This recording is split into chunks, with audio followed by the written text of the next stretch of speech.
Design rules. Throughout this course, we mention many design rules, formulas, and data, calculation required to correctly locate each of the fire alarm devices.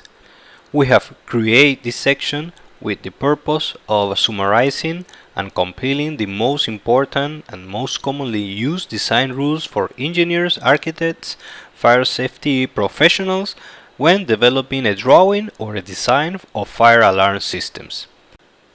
Let's start by talking about heat or temperature detectors. Heat detectors have a space listed. That means it is a spacing that is already determined by code.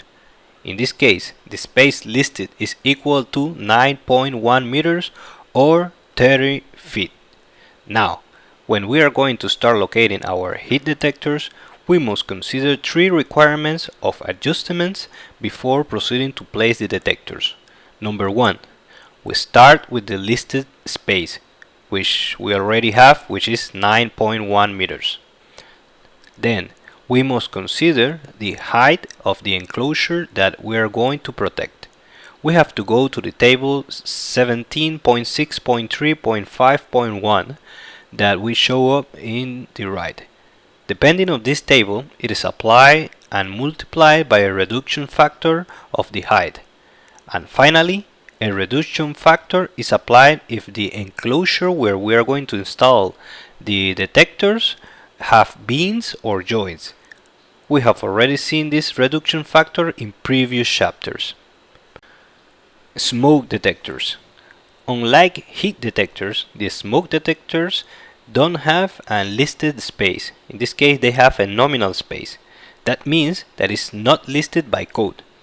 This nominal spacing is used in the absence of any other requirement that this design requires.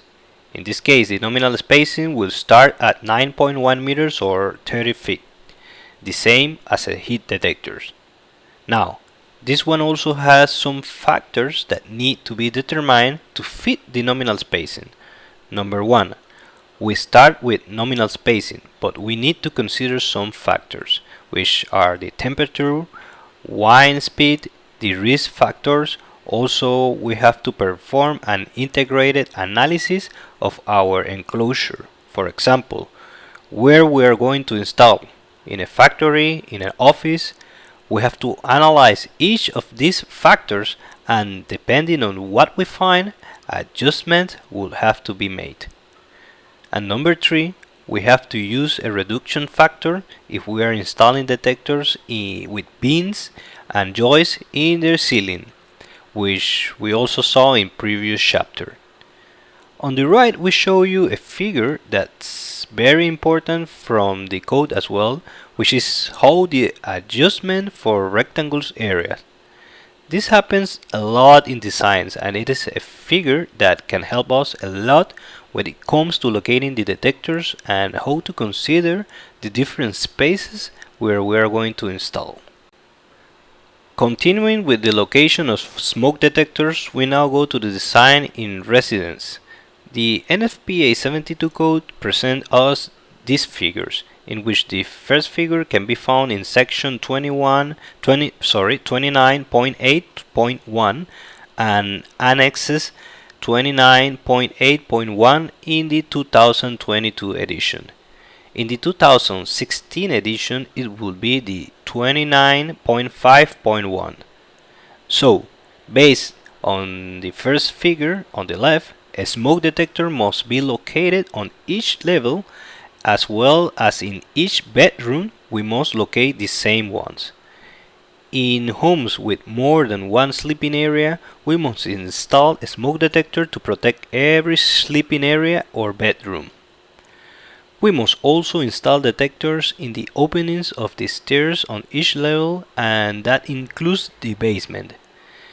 In the second image, on the right, we have the example for a kitchen.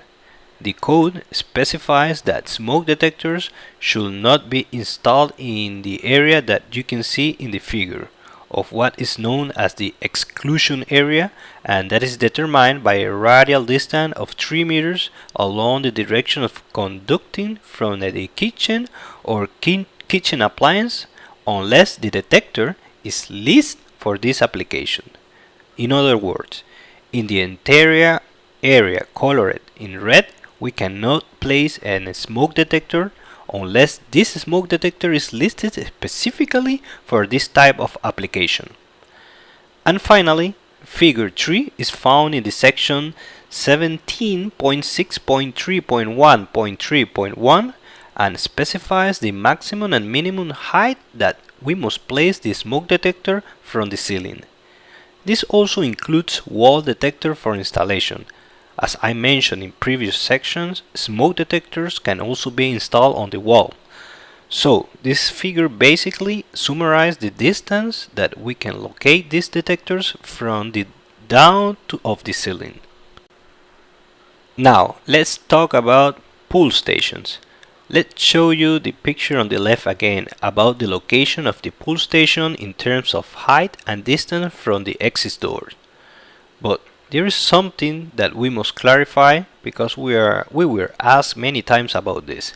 It is the location of pull station either on a level or in an enclosure corridor. So, where we have to locate the pull stations? The NFPA 72 code specifies for pull station a travel distance that must be a maximum of 61 meters or 200 feet, and preferably less than this. What do they mean by this? Well, from any point on a level to the nearest pull station should not exceed 61 meters. In the picture, we are standing on an office point, so from there to the pull station should be less than 61 meters. This is very important when locating our pull station on our drawings or designs. Visual notification. We have made a compilation of the two most important tables when it comes to locating and selecting the amount of strobe output that is expressed in candles of our strobe lights. Let's review the table on the left. It is a table for the visual notification of strobe installed on the wall, and the one on the right is for strobe installed in ceilings. Just as an example, this table shows us on the left the size of the room, both long and wide. With this information, we can now, if we need, 1 or 4 strobes and the candles that we must configure for each strobe. Continuing with the visual notification, we show you an important picture that we did not address in sections related to notification, but it is important, and it is how to correctly locate the strobe lights. We have here two examples, a correct installation and an incorrect one. What's the difference? In the wrong figure, we see that they try to center the device. This is a bad practice. We have dead spaces. So what we are looking for is to optimize, as we see in the right picture, where we have covered all the areas. And finally, on the right, we see the installation of strobe lights in corridors. Here is an example of how we can place the lights in corridors following the same square rule and be able to locate them more efficiently. Let's now move to the audible notification. There is no rule for the placement of horns throughout our enclosure in the code. Chapter 18.4.9 states that the installation is given according to the requirements of the competent authority. This can work in some countries where the competent authority have experience in designing. In other countries, the designer relies on what the code stipulates, which are the sound drop and the distance that the sound can be heard without any problem. There are several factors to keep in mind when making our audible notification design. First, we have to go to the table on the left that we find in Annex A 18.4.4, where they detail the noise environment levels for different occupations such as businesses, industries, and others. This is very important because in order to locate our horns, we must install the devices to overcome the ambient noise level. So, having the ambient noise level, our horns or speakers, sound or message should go above this in order for the listener to capture the message. And to do this study, it is necessary to always use a sound level meter. You can see an example of this equipment in the figure below on the left, which allows us to measure in decibels the sound level that is in the place. Other requirement that we must take into account according to chapter 18.4.9.1 is the height that horns must be installed. The height should be no less than 2.29 meters and below the finished ceiling at distance of no less than 6 inches. Then, to the right picture, the code presents us with the distance of how the sound degrades depending on the distance. If we realize we have a degradation of practically 6 decibels every 3 or 6 or 12 or even 40 meters. This is the rule that is used. Now, this can change depending on wherever we are encounter obstructions. As we see in the figure on the right below, we can see that first, when we have our horn, there is the cadence of the sound of 6 decibels because we go from 95 to 89 in an open space. There we could easily have about 3 or 5 meters. Then we have a door. For doors, in this case we first find an example of a fire door. For this kind of door, we will have a loss of 25 decibels. So we have a sound drop from 89 dBA to 64. Then we have an open space where there is a depression of 6 decibels. Then we come across a regular door. For these regular doors, there's a loss of 15 decibels, and then an open space that have a loss of 6 decibels. Now, with this scenario, considering the ambient noise level that we have exposed for the example, the 39 dBA that we have in the corner of the room will be below the ambient noise level. So, it will be necessary to place a second horn in our enclosure. This is how a study is carried out for the location of the horns and speakers in the designs. Continuing with audible notification, on the left we present a picture that gives us the NFPA code.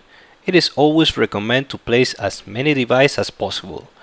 We also do not want to overload the enclosure with horns because this can also be annoying, so it is important to have these two factors when determining the location of our horns.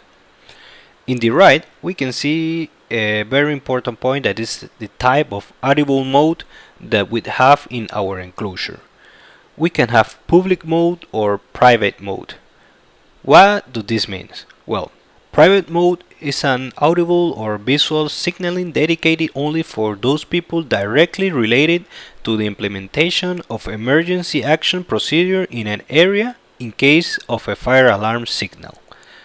As long as these people receive the alarm notification, no audible or visible signal will be required to other occupants. For example, in an hotel, there is the hotel security personnel receiving the signal first and taking the precaution or emergency plan to follow.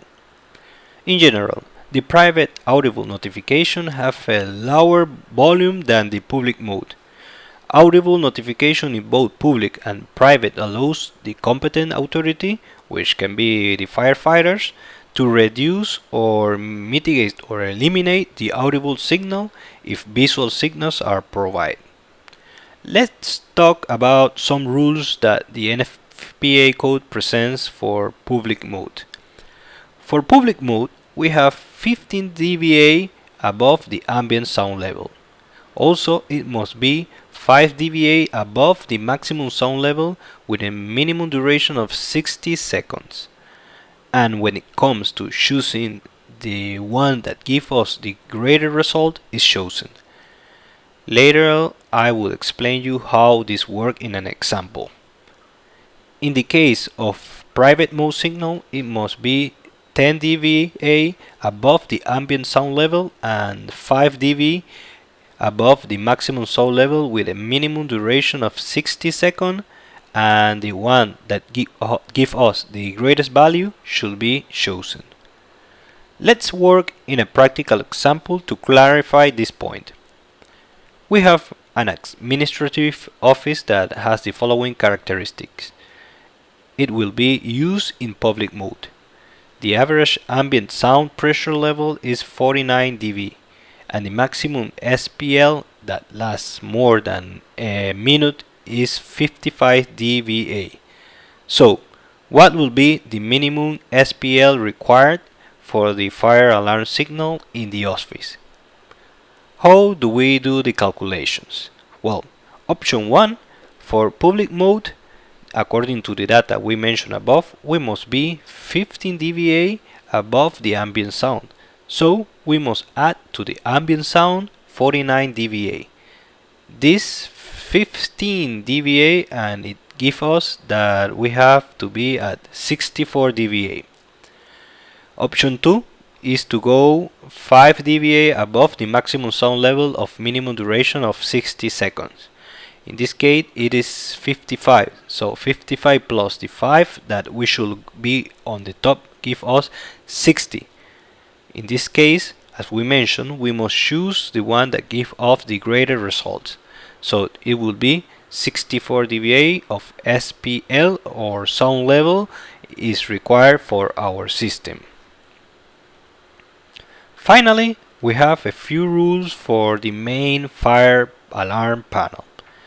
As you can see in the picture on the left, we have a rule for the location of the panel according to height. And it is that the height is measured with respect to the screen of the panel. It must be, or it must not be, at least 15 inch and maximum about 1.8 meters from the ground. On the right we show you only as an example the installation of fire panel in the outside. The panel housing is not made to be outdoor, so there are boxes, special NEMA boxes. They are even listed and regulated by the manufacturers to be able to protect the fire panels when in this case we need to place them in the outside. This is very important because in the field we find many rusty panels, and this is in the end translated into effects on the internal circuit. There can be damage also in the wiring and issues in your entire fire alarm system.